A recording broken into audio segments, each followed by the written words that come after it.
रामकृष्ण हरी. रामकृष्ण हरी. बोला. तर 3 जुलैला सुरुवात होणारे जे काही भाग असतील त्या भागांची नावं, त्या तालुक्यांची नावं ह्या व्हिडिओच्या शेवटपर्यंत आपण पाहणार आहोत. आणि विशेषतः जे काही स्वरूप आहे वातावरणाचं, जे काही राज्यामध्ये जोराने वारे वाहत आहेत, अनेक जणांच्या चिंता वाढतात. वारे काय नुसता पाऊसच नेऊन घालत नाही, हा त्याचा काही उद्देश नाही. वारे पाऊस सुद्धा घेऊन येतात आणि जवळच अरबी समुद्रामध्ये कमी दाबाचा किलोमीटर लांबीचा जो काही कमी दाब बनतो आहे त्याचा फायदा विदर्भ आणि खानदेश पश्चिम महाराष्ट्राला सर्वाधिक जास्त बनणार आहे. आणि याच्यामुळेच या भागामध्ये पावसाची जोर हे उद्याच पासून वाढणार आहे. आता सगळ्यात महत्वाचं म्हणजे 3 जुलैला उद्या जोर वाढणारे भाग जे असतील त्या भागांची नावं घेऊयात. उद्या धुळे जिल्हा या भागातल्या जवळपास वाऱ्याचा जोर आणि मध्यम ते जोरदार पावसाची सुरुवात होईल. काही भागांना इथेच झडीसारखा दमदार देखील होणार आहे आणि ही टायमिंग उद्या दिवसभरातून कोणत्याही क्षणी असणार आहे. त्याचबरोबर जळगावचा, भुसावळचा आणि बुरहानपूरचा जो काही पट्टा आहे इथे देखील पावसाचा जोर वाढेल. मलकापूर हा सतत सोडलेला काही गावखेड्यांचा परिसर जो आहे तो उद्यापासून घ्यायला सुरुवात करेल. त्याचबरोबर बुलढाणा, खामगाव, अकोला देखील काही भाग जर सुटले असतील तिथे त्या भागांची आवर्षण प्रणाली भागांची सुद्धा उद्या 3 जुलैला सुरुवात करेल. पहिल्याच दिवशी 3 जुलै आणि 4 जुलै ह्या 2 दिवसामध्ये या भागांची व्याप्ती पूर्ण होईल. त्याचबरोबर चाळीसगाव, भुसावळ, मालेगाव, मनमाड आणि निफाड या भागांचा जोर सुद्धा जास्त असणार आहे.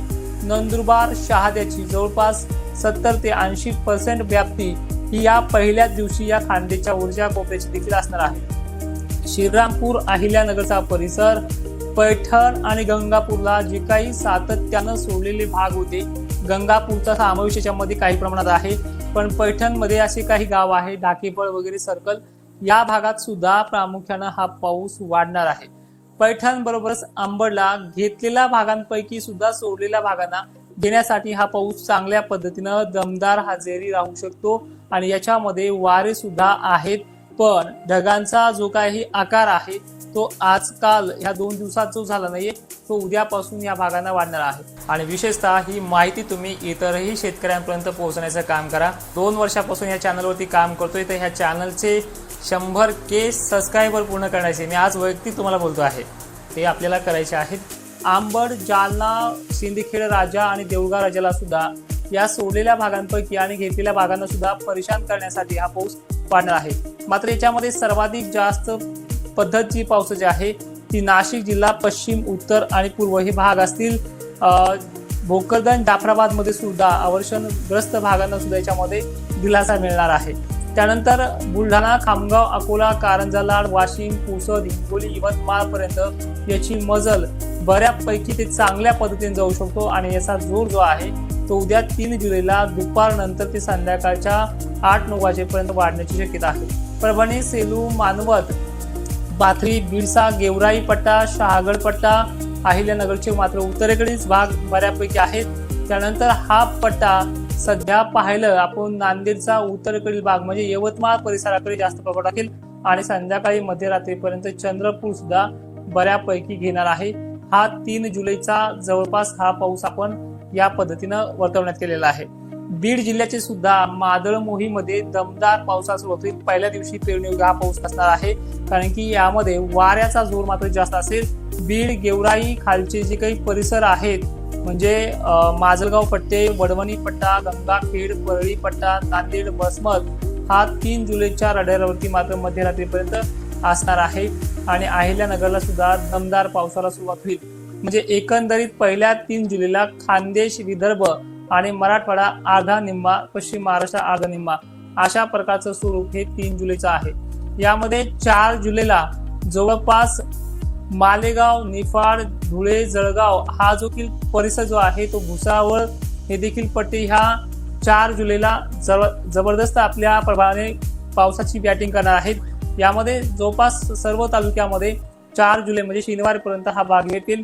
म्हणजे उद्या 3 जुलै आणि 4 जुलै ही चांगल्या पद्धतीनं इथे सुरुवात करेल. त्याचबरोबर जळगावच्या सर्व तालुक्यामध्ये, संभाजीनगरच्या सर्व तालुक्यामध्ये आणि बीडच्या एकंदरीत सर्व तालुक्यामध्ये शनिवारी 4 जुलैला हा पाऊस सर्वाधिक जास्त प्रमाणामध्ये असणार आहे.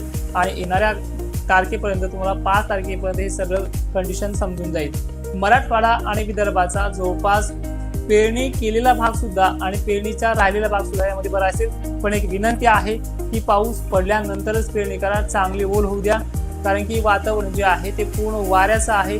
काही ठिकाणी जास्त तर काही ठिकाणी मध्यम, पण पेरणी योग्य पाऊस याच्यामध्ये होणार आहे।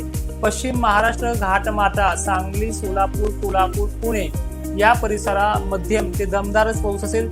जर चांगला पाऊस होणार असेल, ही जी काही पद्धत आहे या भागामध्ये काही ठिकाणी या वाऱ्याचा जोर आणि काही ठिकाणी वाऱ्याच्या जोरामध्ये रांग थापटून जाणं अशी प्रणाली जी आहे ती पुणे परिसर, अहिल्यानगर, संभाजीनगर आणि खान्देशला ही सर्वाधिक जास्त आहे।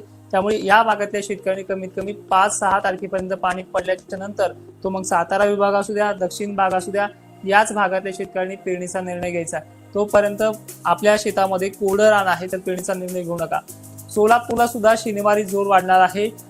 लातूर परिसरात देखील या दिवशी दमदार असेल आणि खरीप परिस्थिती जी आहे 3ला खानदेशकडनं सुरुवात करते, विदर्भाकडनं मराठवाड्याकडनं नाहीये।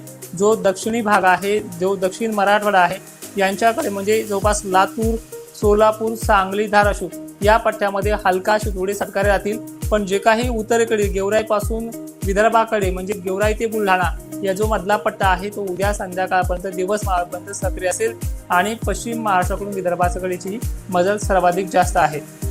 आता वाऱ्याचा जो जोर आहे तो जोर राहणार आहे, कारण कमी दाबाचा पट्टा खूप तीव्र आहे आणि वाऱ्याच्या जोरामध्येच या पावसाच्या सरी कोसळतील। आता सर्वाधिक महत्त्वाचं म्हणजे आता उद्याची 3, 4 आणि 5 तारखेला यामध्ये प्रभाव कसा असेल, सर्वाधिक जास्त म्हणजे नाशिक जिल्हा। नाशिक जिल्ह्याच्या बाबतीत मी मागे सुद्धा एक पोस्ट दिली होती फेसबुकला, यामध्ये जायकवाडी धरणामध्ये काही प्रमाणामध्ये आवक राहू शकते, याची प्रचिती येणार आहे 5 तारखेला। नाशिकच्या इगतपुरी, त्र्यंबकेश्वर परिसर, निफाड, येवला, देवळा या परिसराबरोबर जवळपास संबंध महाराष्ट्रामध्ये या शनिवारी आणि रविवारी पाऊस हा होणार आहे। आणि याच्यामध्ये पद्धत अनेक ठिकाणी पहिले 3 तारखेला आणि 4 तारखेला दक्षिण महाराष्ट्र मराठवाड्यात झडीसारखं बारीक असेल, पण 4 आणि 5 तारखेला आणि 6 तारखेपर्यंत हा महाराष्ट्र व्यापला जाईल। कुठल्याही पद्धतीचा हा पाऊस कमजोर नाही आणि विशेषतः खानदेशला भूतो न भविष्य, धुळे असेल, नंदुरबार असेल, जळगाव असेल, छत्रपती संभाजीनगरचा भाग असेल, अहिल्यानगर उत्तरेकडील भाग असतील, पश्चिम भाग असेल आणि बुलढाणा वगैरे भाग असेल, या भागांना कुठल्याही पद्धतीचा पाणी कमी राहणार नाहीये। आणि विशेषतः उद्या आपण मंठा तळणी मार्गे जवळपास लोणारकडनं अमरापूर मार्गे शेगावला जात आहे। उद्या सुद्धा 3 जुलैला आपण तिथे भेट देखील घेऊयात आणि याबद्दल देखील माहिती पूर्णपणे चांगल्या पद्धतीने सांगू। तर आता लक्षात घ्या, जवळपास उद्यापासून स्टार्टअप होतोय फक्त खानदेशकडनं आणि विदर्भाकडनं। मराठवाड्याच्या गेवराई पासून उत्तरेकडील भागांना हिंगोली परिसर हा देखील भाग उद्यापासून सुरुवात होते। 3 जुलैची संध्याकाळपर्यंत बऱ्याच ठिकाणी दमदार हजेरी लावेल, पण मराठवाडा सर्वदूरसाठी 4 आणि 5 तारखे पूर्ण होऊ द्यावी लागेल। 4 तारखेला रात्रीपर्यंत हा पाऊस चांगला बरसायला सुरुवात करेल। काळजी करण्यासारखं मोठं कुठलंही संकट नाही, वाऱ्यामध्ये जो जोर आहे त्या जोराने हा पाऊस ऍक्टिव्ह होतोय। माहिती शेवटपर्यंत पाहणाऱ्या शेतकऱ्यांचे धन्यवाद आणि ही माहिती सर्व शेतकऱ्यांना पाठवण्याचा प्रयत्न करा। जय शिवराय।